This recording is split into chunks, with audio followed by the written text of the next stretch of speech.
Live times के लिए कमलेश सिंह की रिपोर्ट। महाराष्ट्र के विधानसभा चुनाव में क्या फिर से हिंदुत्व के मुद्दे की गूंज रहेगी? क्या फिर से सावरकर के अपमान पर पार्टियां आमने सामने होंगी, या फिर पार्टियां खुद को छत्रपति शिवाजी महाराज का असली अनुयायी कहलाने की होड़ में नजर आएंगी? महाराष्ट्र में विधानसभा चुनाव में इस बार ये मुद्दे कितनी अहमियत रखेंगे, देखिए हमारी इस खास रिपोर्ट में। सावरकर माने त्याग, सावरकर माने तप, सावरकर माने तलवार। हिंदुत्व के प्रखर चेहरे विनायक दामोदर सावरकर को समझाते हुए पूर्व प्रधानमंत्री अटल बिहारी वाजपेयी की ये पंक्तियां देश की राजनीति में हमेशा से प्रासंगिक रही हैं।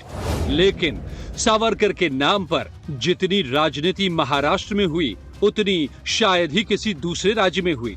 महाराष्ट्र के नासिक में जन्मे विनायक सावरकर, जिन्हें स्वतंत्र वीर सावरकर भी कहा जाता है, वो महाराष्ट्र की राजनीति के केंद्र में रहे हैं। खासकर शिवसेना और बीजेपी जैसी हिंदुत्ववादी पार्टियां खुद को सावरकर से कभी दूर नहीं करती, लेकिन वही सावरकर हमेशा से ही कांग्रेस के निशाने पर रहे हैं। और यही वजह है कि महाराष्ट्र में सत्ता पर काबिज होने के लिए 2022 में जब शिवसेना ने कांग्रेस से हाथ मिला लिया, तो ये बात पार्टी के कई लोगों को रास नहीं आई।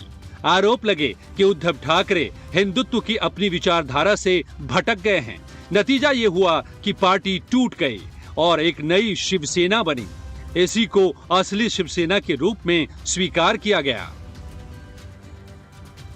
लोकसभा में हमारे विरोधक जो है महाविकास आघाड़ी, उन्होंने झूठा नैरेटिव फैलाया कि इनके जो 400 पार हो गए तो ये संविधान बदलेंगे, आरक्षण को हटा देंगे, मगर ऐसा कुछ भी नहीं हुआ।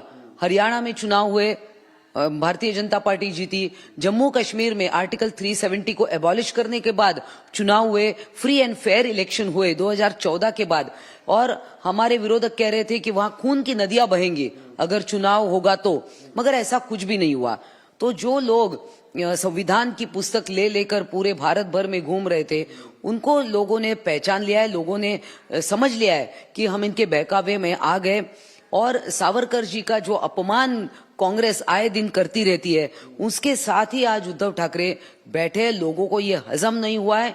और सबसे बड़ी बात तो गद्दारी किसने की? जनता के साथ गद्दारी की। शिवसेना में टूट के बाद से ही उद्धव ठाकरे पर लगातार हिंदू विरोधी होने के आरोप लगे। जब महाराष्ट्र में उद्धव ठाकरे की सहयोगी पार्टियों के नेता औरंगजेब की मजार पर चादर चढ़ाते नजर आए, और जब टीपू सुल्तान की जयंती मनाई गई, तो माना गया कि उद्धव ठाकरे की ऐसी हरकतों से हिंदू वोटर उनसे लगातार दूर जा रहे हैं। लोकसभा चुनाव में हिंदुत्व और सावरकर के मुद्दे को सत्ता में बैठी एकनाथ शिंदे की शिवसेना और बीजेपी ने खूब उछाला, लेकिन चुनाव के नतीजों ने बता दिया कि ये मुद्दे जनता पर कोई खास असर नहीं छोड़ पाए। ऐसे में अब महायुति के सामने सवाल है कि क्या विधानसभा चुनाव में इन मुद्दों पर फिर एक बार दांव खेला जाए या नहीं? क्या हिंदुत्व और सावरकर के मुद्दे हिंदू मतों का ध्रुवीकरण करने में सफल होंगे, या लोकसभा चुनाव की तरह ये बेअसर साबित होंगे? राजनीति के जानकार मानते हैं कि लोकसभा चुनाव के मुद्दे विधानसभा चुनाव के मुद्दों से अलग होते हैं, और विधानसभा चुनाव में अक्सर क्षेत्रीय मुद्दों पर चुनाव लड़े जाते हैं। इसीलिए जरूरी है कि पक्ष और विपक्ष दोनों ही भावनात्मक मुद्दों की बजाय अपने कार्यकाल की उपलब्धियां गिनाएं।